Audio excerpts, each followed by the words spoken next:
नमस्कार। कक्षा 10 में कन्यादान कविता चल रही थी और कल हमने कन्यादान कविता के 2 छंद पढ़े। आज मैं शेष कविता पढ़ाऊंगा,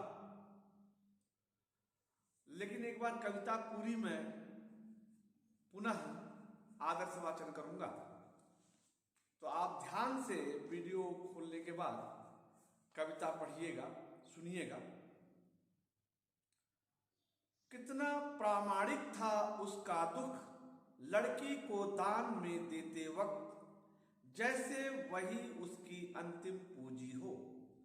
लड़की अभी सयानी नहीं थी, अभी इतनी भोली सरल थी कि उसे सुख का आभास तो होता था, लेकिन दुख बाँचना नहीं आता था। पाठिका थी वह धुंधले प्रकाश की, कुछ तुकों और कुछ लयबद्ध पंक्तियों की। माँ ने कहा, पानी में झांककर अपने चेहरे पर मत रीझना। आग रोटियां सेकने के लिए हैं, जलने के लिए नहीं। वस्त्र और आभूषण शाब्दिक भ्रमों की तरह बंधन है स्त्री जीवन के। माँ ने कहा, लड़की होना पर लड़की जैसा दिखाई मत देना। तो यह आदर्श वाचन था। इससे पूर्व जो आज का भाग है पढ़ाने का, वो यहां से है। माँ ने कहा, पानी में झांककर अपने चेहरे पर मत रीझना। आग रोटियां सेकने के लिए है, जलने के लिए नहीं। वस्त्र और आभूषण शाब्दिक भ्रमों की तरह बंधन है स्त्री जीवन के। माँ ने कहा, लड़की होना पर लड़की जैसा दिखाई मत देना। लेकिन इससे पहले जो हमने पढ़ा, थोड़ा सा मैं उसका सारांश भी बता रहा हूं कि कितना प्रामाणिक था उसका दुख, लड़की को दान में देते वक्त, जैसे वही उसकी अंतिम पूंजी हो। कवि कहता है कि जब किसी कन्या का विवाह होता है तो इस पाणिग्रहण संस्कार को, इसमें कन्यादान भी होता है और माता पिता लड़की को दान में देते हैं। और उस वक्त जो माँ का दुख होता है वो वास्तविक होता है, प्रमाणिक होता है, बिल्कुल उस तरह होता है जैसे किसी व्यक्ति द्वारा कमाई गई सारी पूंजी, अंतिम पूंजी वो किसी के पास जा रही है। तो बेटी को अंतिम पूंजी कहा और मां के दुख को प्रमाणिक कहा। ये 2 चीजें। प्रमाणिक क्यों कहा? क्योंकि वह उस व्यक्ति की भांति है जिसकी सारी की सारी पूंजी कोई और ले जा रहा है, तो यह प्रमाण है। और अंतिम पूंजी इसलिए कहा क्योंकि जिस प्रकार से किसी व्यक्ति की सारी पूंजी कोई ले जाता है, वैसे मां की सारी पूंजी उसकी बेटी है, जिसमें मां ने अपने जीवन भर की शिक्षा, अपने जीवन भर के संस्कार, अपने जीवन भर के गुण पिरोए हैं संस्कार रूप में, और वह आप उसके पास से जा रहे हैं। इसके बाद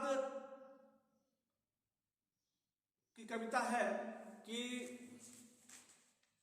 लड़की अभी सयानी नहीं थी, अभी इतनी भोली और सरल थी कि उसे सुख का आभास तो होता था, परंतु दुख बाँचना नहीं आता था। पाठिका थी वह धुंधले प्रकाश की, कुछ लयबद्ध तुकों और कुछ लयबद्ध पंक्तियों की। तो वह बालिका जिसका विवाह होना है, वह अभी सयानी नहीं थी।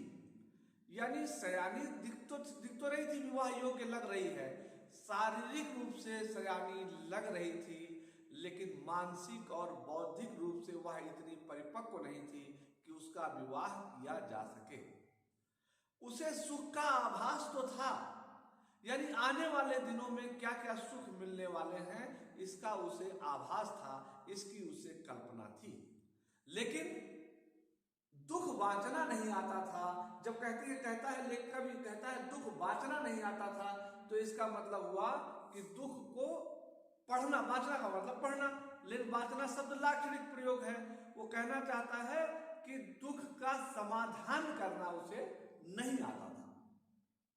और वह ठीक उस पाठिका की भांति थी जो धुंधले प्रकाश में, यानी बहुत कम प्रकाश में कोई कविता पढ़ रही है और वो उसकी कुछ लय तो पढ़ लेती है, कुछ तुकबंदी कर लेती है, लेकिन उसे कविता के मर्म और रहस्य के बारे में जानकारी नहीं हो पाती। इसी प्रकार से वह बालिका है जो आने वाले दिनों की कुछ लय यानी कुछ सुख के बारे में कल्पना तो कर सकती थी, लेकिन आने वाले दिनों में उसके साथ क्या क्या होने वाला है इसके बारे में उसे कोई जानकारी नहीं थी।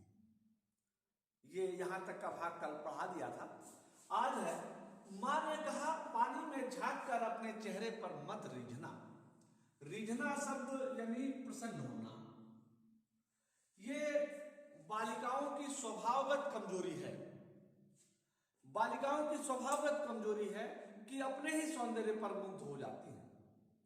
और इसीलिए बाबा तुलसीदास जी ने कहा भी है कि मोहे नारी ना नारी के रूपा ओ सत्य भाव यह तत्व अनुपा।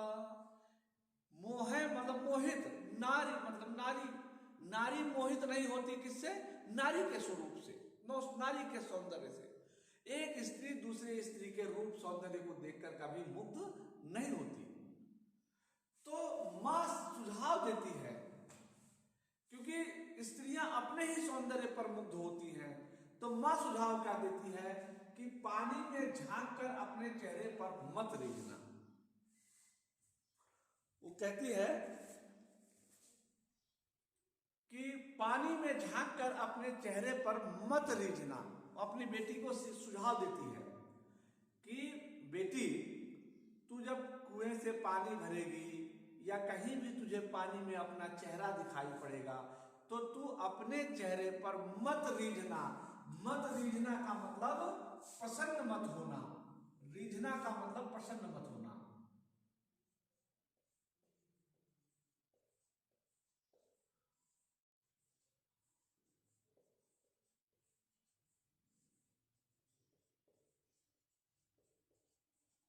वो कहती है मत रीझना यानी मत प्रसन्न होना।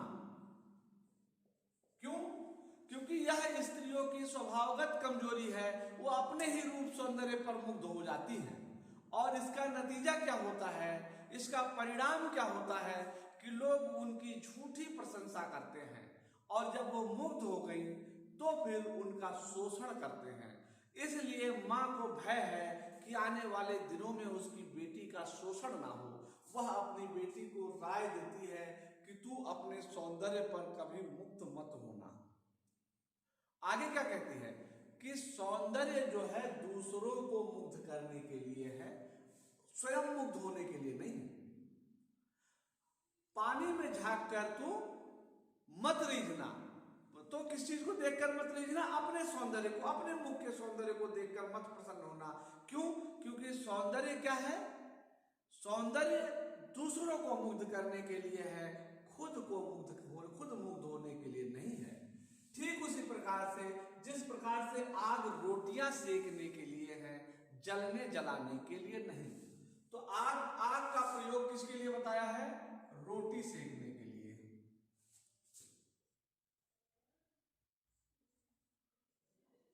रोटी पकाने के लिए।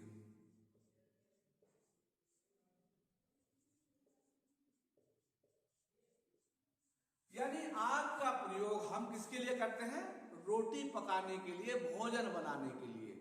मां अपनी बेटी को शिक्षा देते हुए बताती है कि बेटी, आग का प्रयोग भोजन बनाने के लिए करो, जलने जलाने के लिए नहीं।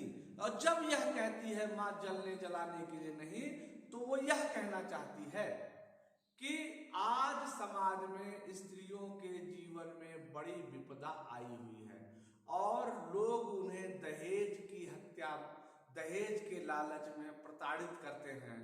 और कई बार ऐसा होता है जब उन्हें जला करके मार देते हैं। कई बार इतना प्रताड़ित होती हैं बहुएं कि खुद जल जाती हैं। इसलिए मां राय देती है कि आग का प्रयोग, आग खाना बनाने के लिए आग का प्रयोग करना, जलने या जलाने के लिए आग का प्रयोग मत करना। फिर आगे बताती है कि वस्त्र और आभूषण शाब्दिक भ्रमों की तरह, इसमें उपमा अलंकार है, वस्त्र और आभूषण शाब्दिक भ्रमों की तरह है, इसमें उपमा अलंकार।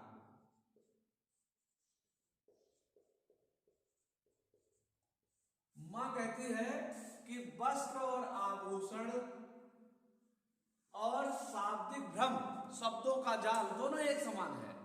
जिस प्रकार से शब्दों के जाल में फंसा करके एक व्यक्ति दूसरे व्यक्ति की प्रगति को बाधित कर देता है, ठीक उसी प्रकार से वस्त्र और आभूषण ऐसी चीजें हैं जो स्त्रियों की प्रगति को बाधित कर देती हैं। तो मां कहती है कि वस्त्र और आभूषणों के चक्कर में मत पड़ना, क्योंकि ये स्त्री जीवन के बंधन हैं। वस्त्र और आभूषण बंधन है स्त्री जीवन के। ये जब कहती है बंधन है स्त्री जीवन के, तो वह कहना चाहती है कि स्त्रियों के विकास में बाधक है। फिर कहती है कि मां ने कहा लड़की होना पर लड़की जैसा दिखाई मत देना। लड़की होना, तू लड़की है तो लड़की रहना। लड़की होना से तात्पर्य है कि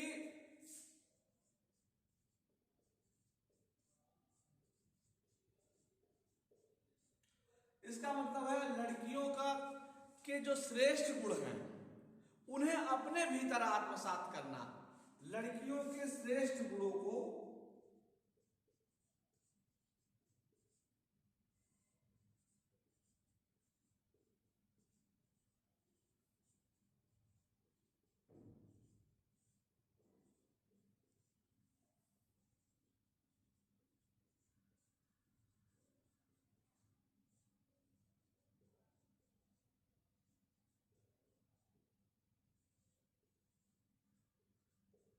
अब वो श्रेष्ठ गुण कौन कौन से हैं लड़कियों के?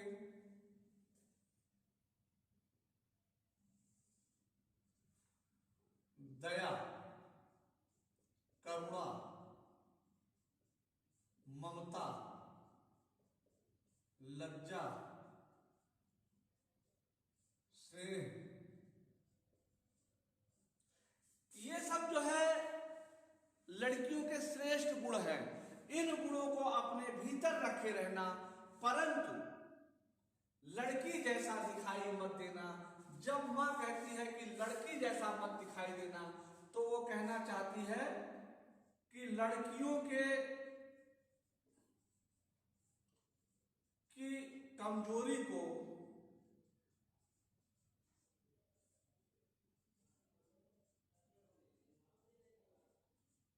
अपने ऊपर मत हावी होने देना।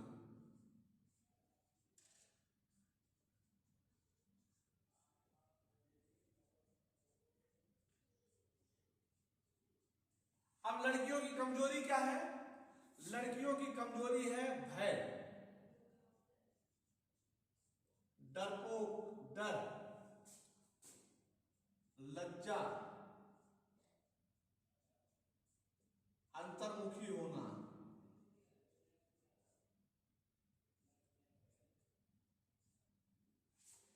तो ये जो लड़कियों की स्वभावगत कमजोरी है उसे अपने ऊपर बिल्कुल हावी मत होने देना। लड़की होना पर लड़की जैसा दिखाई मत देना। तो इस कविता में भाव सौंदर्य है कि इसमें स्त्री जीवन के प्रति गहरी संवेदना व्यक्त हुई है। दूसरी बात यह है कि स्त्रियों की स्वभावगत कमजोरी को, स्त्रियों की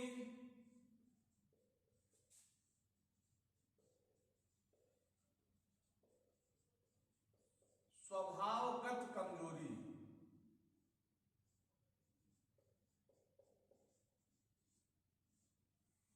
अपने सौंदर्य पर मुग्ध होने वाली,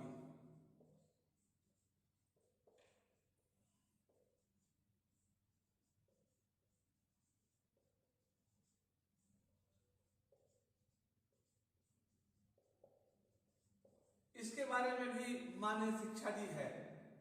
और आग के प्रयोग के बारे में मां ने शिक्षा दी है और उसे बताया है कि आग का प्रयोग किसके लिए किया जाए। साथ ही मां ने आगाह भी किया है बेटी को कि आने वाले दिनों में तेरे साथ ऐसा भी हो सकता है। दहेज दानों की ओर संकेत किया है, दहेज हत्या की ओर संकेत किया है। और बंधन है स्त्री जीवन के, वस्त्र और आभूषण बंधन है स्त्री, वस्त्र और आभूषण शाब्दिक भ्रमों की तरह इसमें उपमा अलंकार है। कविता अतुकांत है, निर्झर की तरह बहती है। कवि ने स्त्रियों की वास्तविक जीवन की ओर संकेत किया है।